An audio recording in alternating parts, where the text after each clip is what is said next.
Our preaching text today is from the book of the prophet Jeremiah, chapter 33, verses 14 to 16. The days are surely coming, says the Lord, when I will fulfill the promise I made to the house of Israel and the house of Judah. In those days and at that time, I will cause a righteous branch to spring up for David, and he shall execute justice and righteousness in the land. In those days Judah will be saved, and Jerusalem will live in safety. And this is the name by which it will be called: the Lord is our righteousness. The days are surely coming, says the Lord, when I will fulfill the promise I made to the house of Israel and the house of Judah. So proclaims God in the words of the prophet Jeremiah. But what do these words mean? Jeremiah, known as the weeping prophet for all he saw and all that happened to him, was writing at the time Jerusalem and all of Judah fell into the cruel hands of the Babylonians. There's an interesting passage in the 5th chapter of Jeremiah. So let's listen to it. God says to Jeremiah, "Run to and fro through the streets of Jerusalem. Look around and take note. Search its squares and see if you can find one person who acts justly and seeks truth, so I may pardon Jerusalem."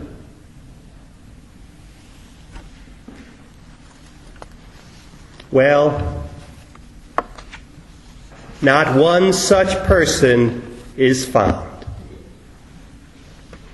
So Jerusalem suffers destruction, and many of its people are taken into captivity for some 50 years. All of this might have been avoided if the people had listened to Jeremiah. Jeremiah warned the people that God was going to use the Babylonians to cleanse them, and they should trust in God. Jeremiah warned not to make any alliance with the Egyptians. But the leaders didn't listen. Because they formed an alliance with the Egyptians, Babylon struck them and destroyed them. Jeremiah himself was taken prisoner to Egypt, where, according to one tradition, he was stoned to death. Prophets often suffer for being faithful to the word God gives them. And yet, Jeremiah is still remembered. He is remembered because of his fidelity. He is remembered because of his willingness to serve God completely. He is remembered because he proclaimed a vital truth: God is faithful.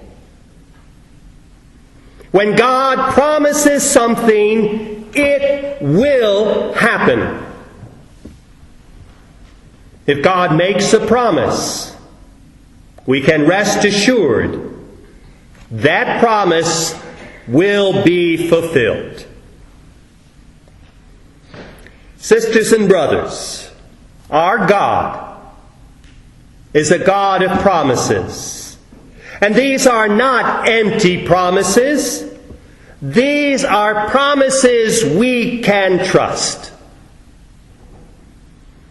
Promises are sacred.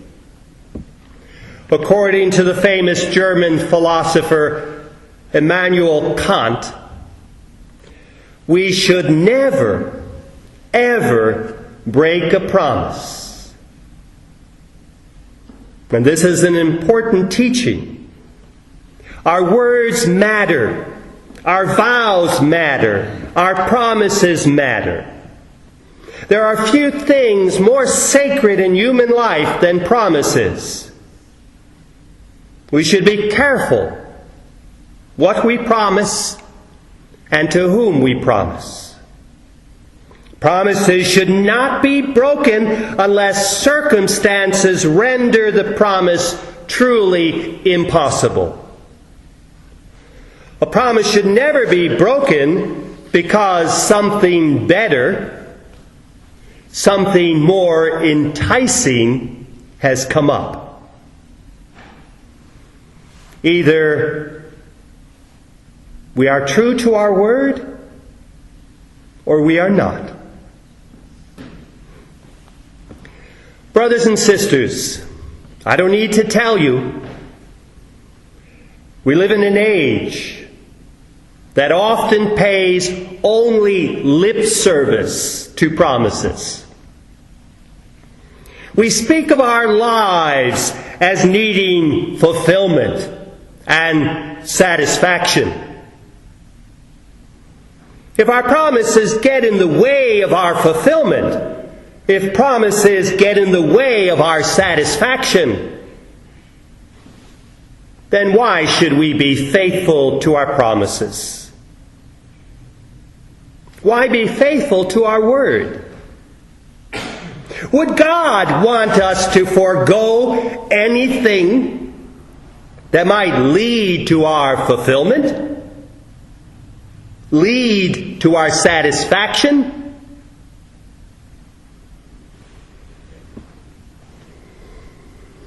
There is a truth here, deeper than the Rolling Stones singing, "I can get no satisfaction."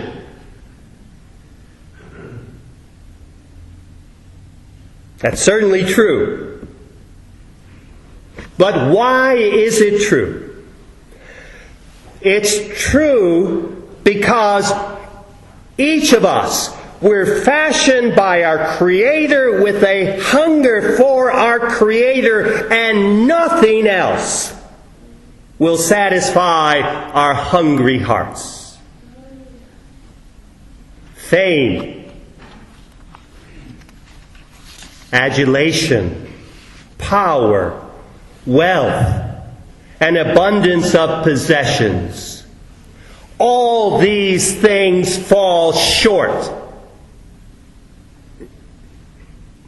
Yet many of us still chase after these things as if they hold the key to our happiness and our fulfillment.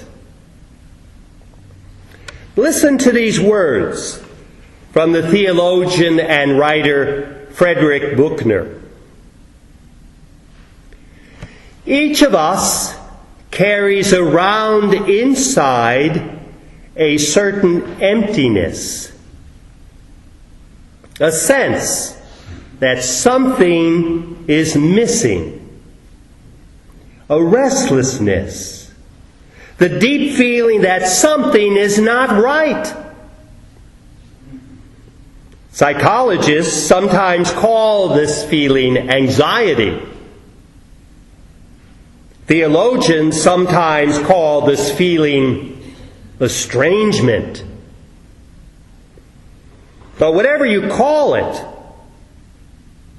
I doubt there are many who have not experienced it. And part of the inner world of everyone is this sense of emptiness, unease, incompleteness.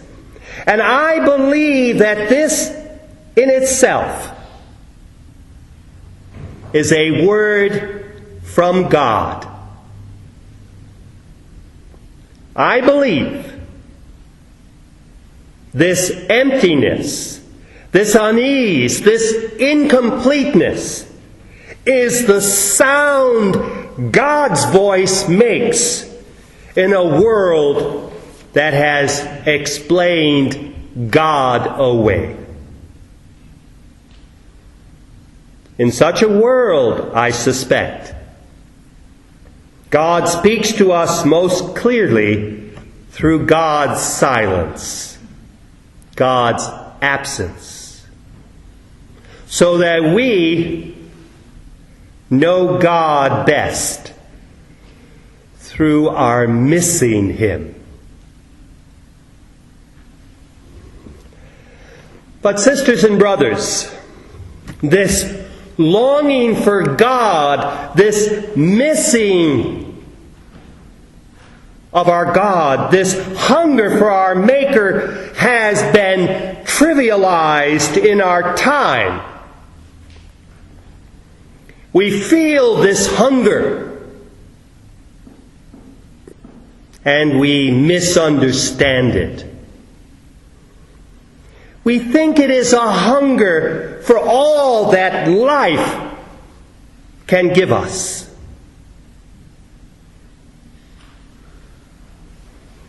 This can lead our young to experience too much too early.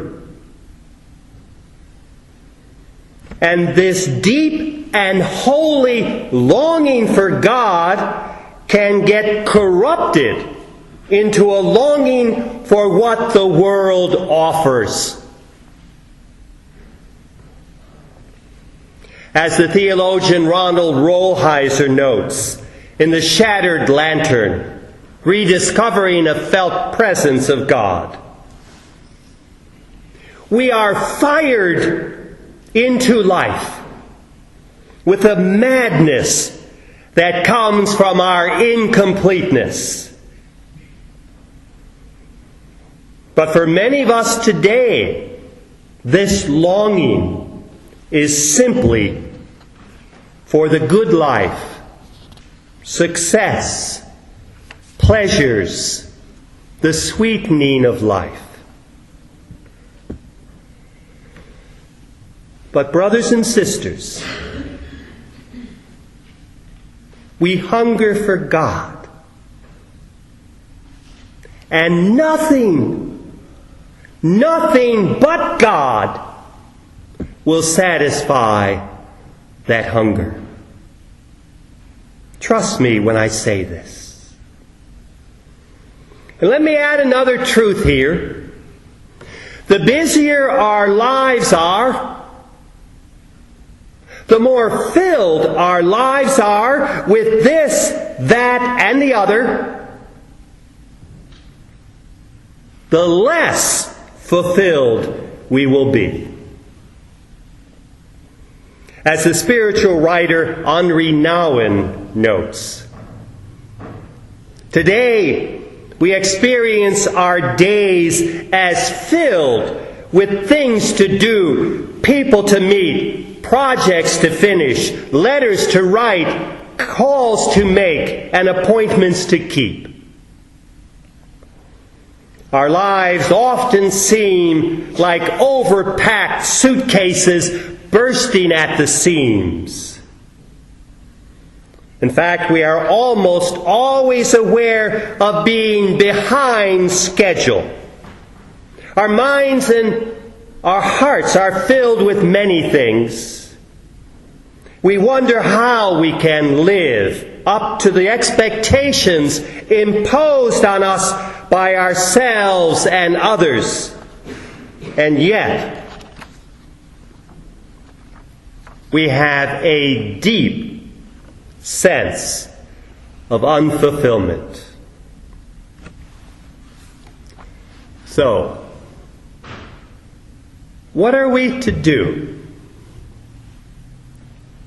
Advent is the perfect time to ask this question because Advent demands patience.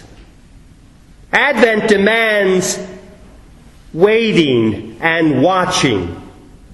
Advent demands the cherishing of our longing, our desire for God. Advent demands an emptying of ourselves so we might be filled with the promises of God. As Elizabeth proclaims to her cousin Mary in Luke's Gospel, happy is she who has had faith that the Lord's promise to her would be fulfilled. And Mary in turn proclaims this to her cousin Elizabeth. God has helped his servant Israel in remembrance of his mercy, according to the promise he made to our ancestors, to Abraham and to his descendants forever. Sisters and brothers, you and I, we are led forward by God's promises. God does not promise us fulfillment in this life. God promises us fulfillment in the eternal embrace of God. God does not promise us an easy and satisfying life. God promises us a journey from where we are to where God wishes us to be. God does not promise us an easy road.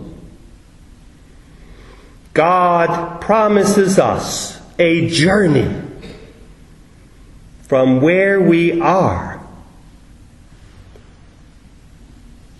to where we're called to go. From who we are now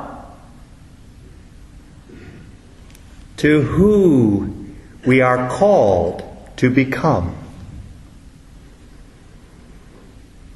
God does not promise us satisfaction here and now. God promises us satisfaction when all God's promises come to their ultimate and final fulfillment. And brothers and sisters, we can trust in God's promises. We can trust in God's promises because of Jesus, who came among us to fulfill the promises of the Old Testament. We can trust in God's promises because, as our brother Paul writes in 2 Corinthians, as surely as God is faithful, our word to you has not been yes and no. For the Son of God, Jesus Christ, whom we proclaimed among you, was not yes and no, but in him it is always yes. For in him, every one of God's promises is an almighty yes. So let us live in the power of this yes. Let us, during these Advent days, allow this yes access to the deepest parts of who we are, to the sacred womb of our own hearts. May this yes grow within us until we find that every no hiding within us has been pushed away by the power of that almighty yes. Amen.